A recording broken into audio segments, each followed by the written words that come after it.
Hello दोस्तों, नमस्कार। स्वागत है आप सभी लोगों का साइन कंप्यूटर सेंटर की इस वीडियो में। ये हमारा पहला वीडियो है और उम्मीद है हम आगे भी इस तरीके के वीडियो आप लोगों के बीच लेके आएंगे। तो आज हम जो वीडियो आप लोगों के बीच लेके आए हैं वो है आईबीपीएस के नाम से। तो सबसे पहले मैं आपको ये बता दूं कि ये आईबीपीएस है क्या। आईबीपीएस एक संस्था है, सरकार की तरफ से हायर की गई एक संस्था है जो कि गवर्नमेंट एग्जाम, बैंक्स के जितने भी गवर्नमेंट एग्जाम होते हैं उनके लिए नोटिफिकेशन निकालती है।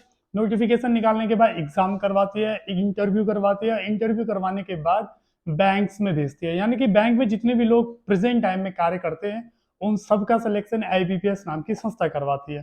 कल इन्होंने सीआरपी आरआरबी एक्सआईवी नाम से एक नोटिफिकेशन निकाला है जो कि क्षेत्रीय ग्रामीण बैंक जितने हैं उन सभी के लिए ये सिलेक्शन करवाएगी। तो ये नोटिफिकेशन जितने भी क्षेत्रीय ग्रामीण बैंक है उनके लिए निकाला गया है। तो शुरू करते हैं इस वीडियो में सबसे पहले हम ये बताते हैं कि जो फॉर्म निकला है ये इसको भरने की जो डेट है वो कब कब है। तो इसमें लिखा हुआ है कि जो ऑनलाइन रजिस्ट्रेशन होगा वो 1/9/2025 से 21/9/2025 के बीच करा जाएगा। यानी 1 सितंबर से लेकर 21 सितंबर के बीच में आप लोग इस फॉर्म को ऑनलाइन भर सकते हैं।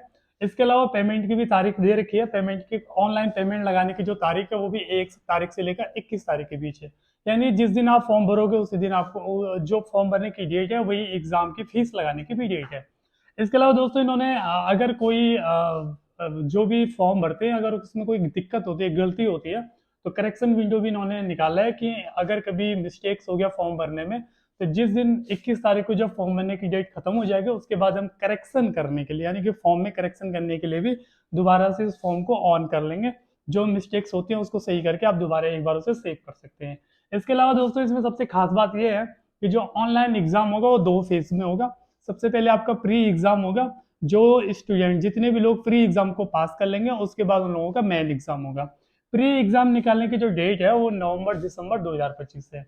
यानी कि सितंबर में आपको फॉर्म भरना है और नवंबर और दिसंबर 2 महीने के अंदर अंदर आपके इन 2 महीनों के अंदर आपके एग्जाम ऑनलाइन करवा दिए जाएंगे।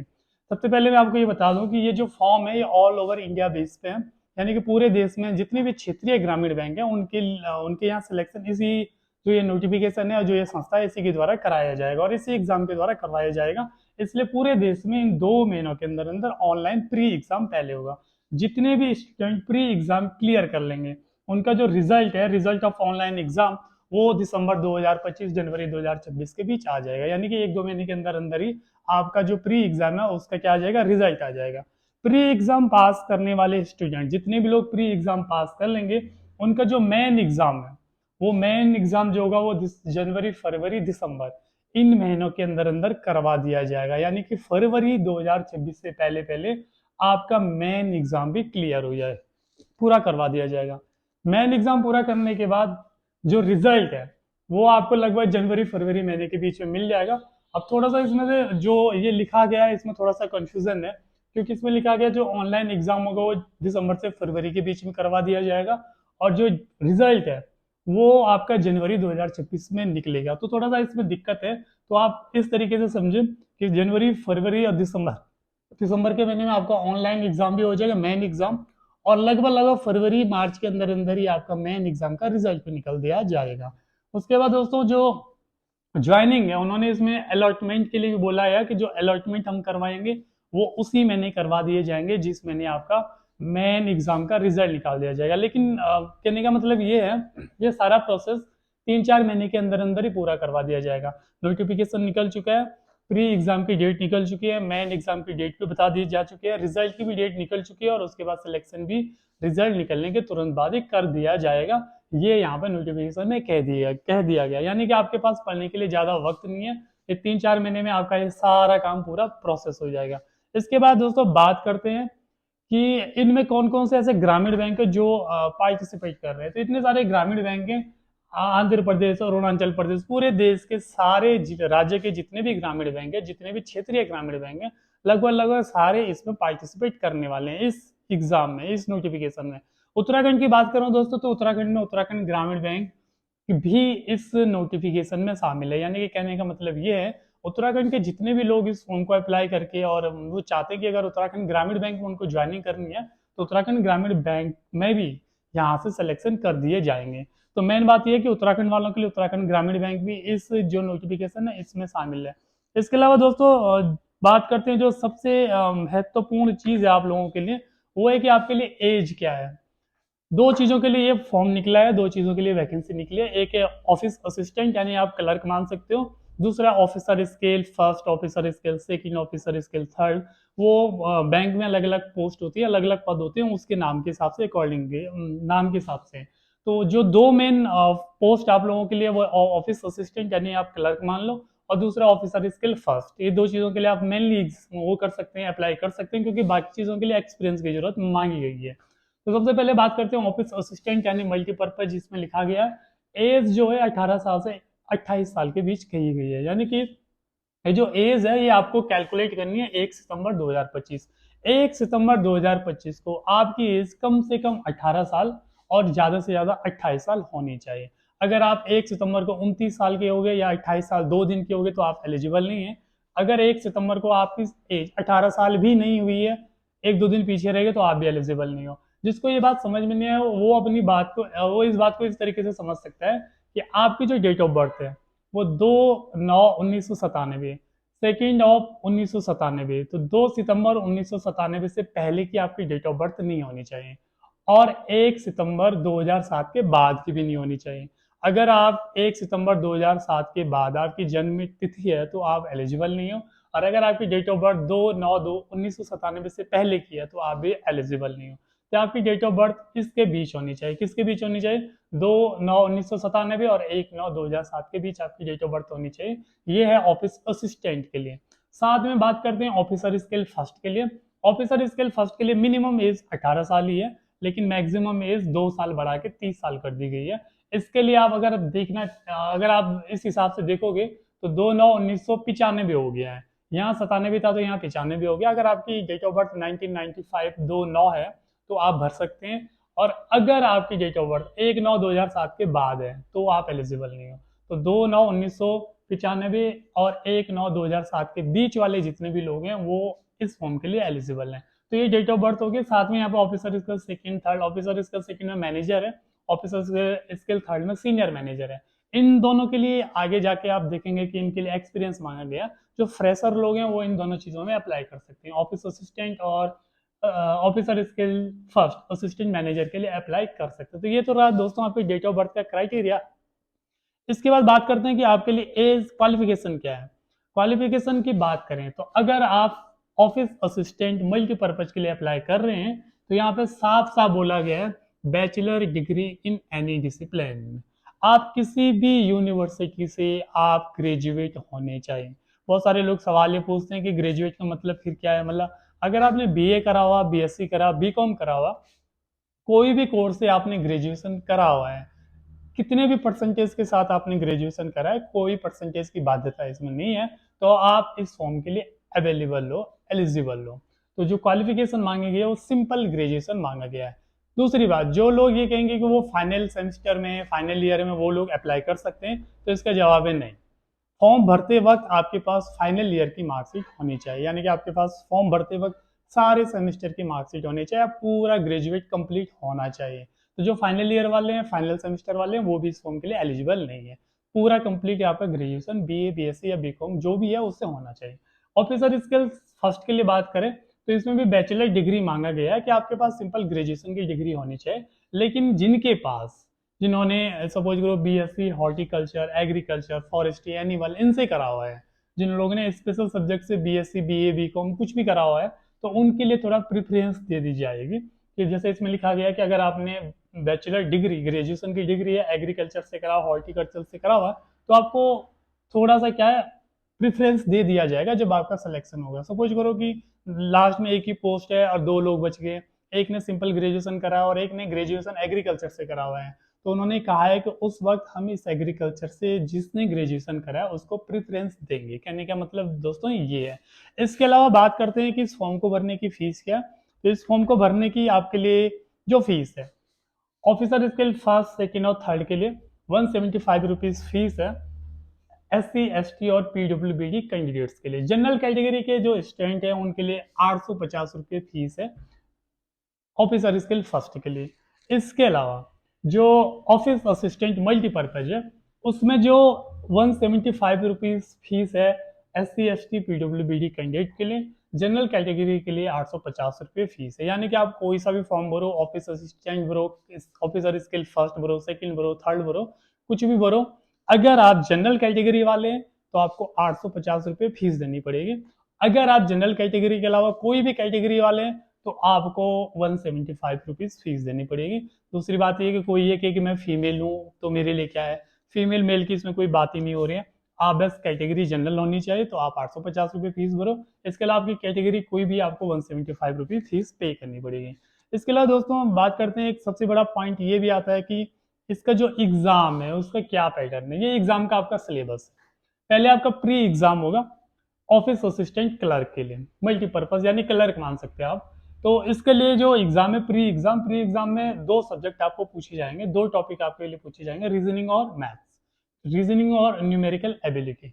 रीजनिंग के आपके पास क्वेश्चन होंगे 40, यानी कि पर क्वेश्चन 1 नंबर का होगा तो मैक्सिमम मार्क होगी 40, और जो मैथ्स है उसके भी आपके पास 40 सवाल आएंगे, यानी कि 80 क्वेश्चन आपके पास आएंगे, 80 नंबर के क्वेश्चन आएंगे, और आपको टाइम दे दिया जाएगा 20 40 और 45 मिनट।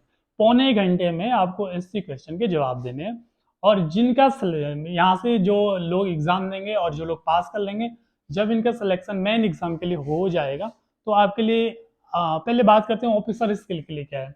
ऑफिसर स्किल के लिए जो प्री एग्जाम है वो भी सेम चीज है, 40 सवाल मैथ्स और रीजनिंग के आएंगे। यानी कि आप ये समझो ऑफिसर स्किल फर्स्ट के लिए और जो क्लर्क की वैकेंसी, ऑफिस असिस्टेंट की वैकेंसी है, pre exam same to same है। 80 सवाल आएंगे, 45 मिनट का आपको टाइम दिया जाएगा। जो लोग प्री एग्जाम पास कर लेंगे तो उनका मेन एग्जाम का सिलेबस क्या होगा। तो सबसे पहले बात करते हैं ऑफिस असिस्टेंट के लिए मेन एग्जाम का सिलेबस क्या होगा। जब प्री एग्जाम पास करके आप मेन एग्जाम में पहुंचोगे तो आपके पास रीजनिंग पूछी जाएगी, कंप्यूटर नॉलेज पूछा जाएगा, नंबर 3 जनरल अवेयरनेस पूछा जाएगा, इंग्लिश और हिंदी लैंग्वेज। ये सबसे बढ़िया चीज यहाँ पे है कि आपके पास ऑप्शन होगा कि आपको जो कॉम्पिटिशन, जो आपका पेपर आएगा उसमें आपको हिंदी के सवाल चाहिए, इंग्लिश के सवाल चाहिए। मैं लैंग्वेज की बात नहीं कर रहा हूँ यहाँ पे कि आपको पेपर हिंदी में चाहिए इंग्लिश में चाहिए। ऑनलाइन जब पेपर होते तो हिंदी इंग्लिश दोनों में आते हैं, आप चाहो तो हिंदी के ऑप्शन पे क्लिक करो या इंग्लिश के ऑप्शन पे क्लिक करो, पेपर किस माध्यम से आएगा वो हिंदी इंग्लिश दोनों में आएगा। लेकिन पेपर में सवाल किस चीज के पूछे जाएंगे, सब्जेक्ट की बात हो रही है यहाँ पे, इंग्लिश भी सब्जेक्ट है और हिंदी भी सब्जेक्ट है। तो रीजनल रूरल बैंक यानी जो क्षेत्रीय ग्रामीण बैंक है उनमें सबसे बढ़िया बात है, अगर आप इंग्लिश के साथ कंफर्टेबल नहीं हो तो आपका जो पेपर होगा वो इंग्लिश की जगह उसमें हिंदी सब्जेक्ट आ जाएगा। तो reasoning, computer knowledge, general awareness और मैथ्स, ये तो फिक्स है, ये 4 सब्जेक्ट आपके पास है ही है। इसके अलावा आप चाहो तो वहाँ पे इंग्लिश पे क्लिक कर सकते हैं या हिंदी भर सकते हैं। क्या आप ये चाहो कि भैया ठीक है मैंने मैथ्स देनी है, reasoning, knowledge, computer knowledge, general awareness का पेपर देना है, साथ में न्यूमेरिकल एबिलिटी यानी मैथमेटिक्स का पेपर देना है, आप सोचिए मैं इंग्लिश के साथ कंफर्टेबल नहीं हो तो आप ये चूज कर सकते हैं कि इंग्लिश की जगह मेरे को क्या कर लो, हिंदी का पेपर दे दो। आएगा ये सब कुछ एक ही पेपर में, ठीक है। कितने कितने सवाल आएंगे, सबके 40 सवाल आएंगे, और मैक्सिमम मार्क्स रीजनिंग में 40 सवाल के 50 नंबर है, कंप्यूटर नॉलेज में 40 सवाल के 20 नंबर, यानी कि आधा हो गया। जनरल अवेयरनेस में 40 सवाल के 40 नंबर है। अगर आप इंग्लिश दे रहे हो तो 40 के 40 नंबर मिलेंगे, हिंदी दे रहे हो तो 40 सवाल है 40 नंबर है। मैथमेटिक्स में 40 में से 50 नंबर है, यानी कि सवाल आएंगे रीजनिंग और मैथ्स में कितने 40 और नंबर मिलेंगे 50। कंप्यूटर के सवाल आएंगे 40 और नंबर मिलेंगे 20, बाकी 40 के 40 40 के 40 नंबर है। टाइम कितना है, अब ये नहीं होगा कि एक बार रीजनिंग का ही पेपर आ गया, एक बार इसी चीज का पेपर आएगा, नहीं, आपका पेपर एक ही दिन होगा, एक ही बार में आपने कंप्यूटर पे बैठना है, और अलग अलग सेक्शन आपके सामने स्क्रीन पर खुलेगा कि रीजनिंग देना है, ये देना है, ये देना, सारा पेपर एक ही आपके हाथ में आने वाला है स्क्रीन पे। कितना टाइम मिलेगा, 2 घंटे का टाइम मिलेगा, 120 मिनट मिलेंगे, यानी 2 घंटे में आपको ये सारी चीजें निपटानी है। तो फिर वो तो आपकी मर्जी है, आप रीजनिंग के लिए आधा घंटा दो, 1 घंटा दो, ये जो टाइम लिखा है इस पर मत जाना, कितने टाइम में खत्म करना ही करना, आपकी मर्जी। 20 मिनट में रीजनिंग निपटा दो, आपकी मर्जी। 1 घंटा लगाओ रीजनिंग पे, वो तो आपकी मर्जी है। तो इस टाइम पे फोकस मत करना कि टाइम का मतलब क्या है, ये लास्ट वाला टाइम देखो कि 2 घंटे में आपको ये पूरा पेपर खत्म करना है। 200 नंबर का पेपर है और 200 ही आपके पास सवाल भी है। जिन लोगों का यहाँ से वैकेंसी के हिसाब से सिलेक्शन हो जाएगा तो उसके बाद क्या होगा, उसके बाद इंटरव्यू होगा नहीं होगा। तो आप इसका जवाब ये है कि ऑफिसर स्केल के जितने भी वैकेंसी हैं, यानी ऑफिसर स्केल फर्स्ट, सेकंड और थर्ड, इसमें इंटरव्यू होगा। बाकी जो ऑफिस असिस्टेंट क्लर्क है इसमें कोई इंटरव्यू नहीं होगा। तो ये एग्जाम का आपका पैटर्न है। इसके अलावा दोस्तों बात करते हैं कि आपके एग्जाम सेंटर कहाँ है, आपको पेपर देने जाना कहाँ है। तो देश में अलग अलग जगह सारे एग्जाम किए जाएंगे, अलग अलग स्टेट में एग्जाम किए जाएंगे। बात करता हूँ मैं उत्तराखंड की, तो उत्तराखंड में दोस्तों देहरादून, हल्द्वानी और रुड़की में प्री एग्जाम करने की व्यवस्था है। यानी कि आपको जो प्री एग्जाम होगा, आपके पास तीन ही एग्जाम सेंटर बचे हैं, देहरादून, हल्द्वानी या रुड़की। कहीं ना कहीं आपका देहरादून या हल्द्वानी या रुड़की में से आपका एग्जाम सेंटर पड़ सकता है। मेन एग्जाम का जो सेंटर होगा वो भी आपका देहरादून, हल्द्वानी और रुड़की होगा। यानी कि अगर आप कहीं से भी फॉर्म भर लो, आपका जो एग्जाम सेंटर है या इन तीन स्टेट में से ही, इन तीन जिले में से किसी एक में एक जगह आपका मेन एग्जाम होगा और प्री एग्जाम होगा, दोनों के दोनों आपका यहीं होने वाले हैं। इसके बाद दोस्तों बात करते हैं कि भरना कैसे फॉर्म को, अप्लाई कैसे करना है। तो अप्लाई करने के लिए सिंपल सा प्रोसेस है। आपको जाना पड़ेगा आईबीपीएस की वेबसाइट्स पे, और ये आईबीपीएस की वेबसाइट है www.ibps.in। वहाँ पे जाके आपको एलिजिबल अप्लाई करना पड़ेगा। वहाँ पे officer skill, office assistant, CRP, RRB सबके बटन बने हुए हैं। आप किसी पर भी क्लिक करके जिस चीज़ के लिए आपको भरना है इस चीज़ पे आप अप्लाई कर सकते हैं। इसके बाद दोस्तों जो मेन एक और मुद्दा है वो है कि उत्तराखंड में जो एग्जाम, जो जैसे उत्तराखंड ग्रामीण बैंक है, अगर आप उत्तराखंड ग्रामीण बैंक के लिए अप्लाई कर रहे हैं तो जो पेपर का मीडियम है, मैंने शुरू में ही आपको बोला था कि पेपर का जो मीडियम है वो तो इंग्लिश में आएगा या हिंदी में आएगा। लेकिन जब हम ऑनलाइन पेपर देते हैं वहाँ पे इंग्लिश और हिंदी दोनों में आपके पास पेपर सामने आ जाएगा। आपको बस ये आपकी मर्जी है, आप इंग्लिश पे क्लिक करो, हिंदी पे क्लिक करो, जो लैंग्वेज है वो इंग्लिश या हिंदी दोनों आएगी आपके पास। और दोनों में से आपको जिस चीज़ में कंफर्टेबल हो आप उस टैब पे क्लिक करके उसमें पेपर दे सकते हैं। दूसरा प्रोसेस, दूसरी बात ये है। लास्ट में दोस्तों बात करते हैं कि वैकेंसी कितनी है, टोटल जो वैकेंसी है वो है कितनी। तो ये अलग अलग पोस्ट के लिए, अलग अलग स्टेट के लिए, अलग अलग डिस्ट्रिक्ट के लिए, अलग अलग बैंक्स के लिए ये वैकेंसी निकली है। तो लगभग लगभग 13,000 वैकेंसी पूरे देश में जो ग्रामीण बैंक है उनके लिए प्रेजेंट टाइम में निकली है। तो ये आप देख सकते हैं, बहुत लंबी चौड़ी लिस्ट है। लंबी चौड़ी लिस्ट में से आपको ये दिख सकती है कि ऑफिसर स्किल के लिए अलग है, ऑफिस असिस्टेंट के लिए अलग है, ऑफिसर स्किल सेकंड के लिए अलग है, थर्ड के लिए अलग है। तो लगभग लगभग 13,000 पदों पे पूरे देश में ग्रामीण बैंकों के लिए इस वक्त आईपीपीएस ने वैकेंसी निकाली है।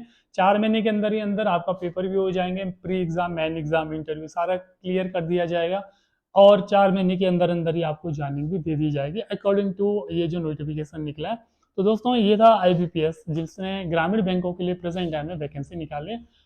आगे भी हम आप लोगों के बीच में ऐसी वैकेंसी जितनी भी निकलेगी, ग्रामीण बैंक हो, सरकारी बैंक हो, कोई भी सरकारी जॉब हो, कोई भी प्राइवेट जॉब हो, जो हमको लगेगा आपके बीच लानी चाहिए तो हम जरूर आप लोगों के बीच लेके आएंगे। आपको बेस्ट करना क्या है, तो आपको चैनल को सब्सक्राइब करना है, लाइक करना है और शेयर करना है। Thank you.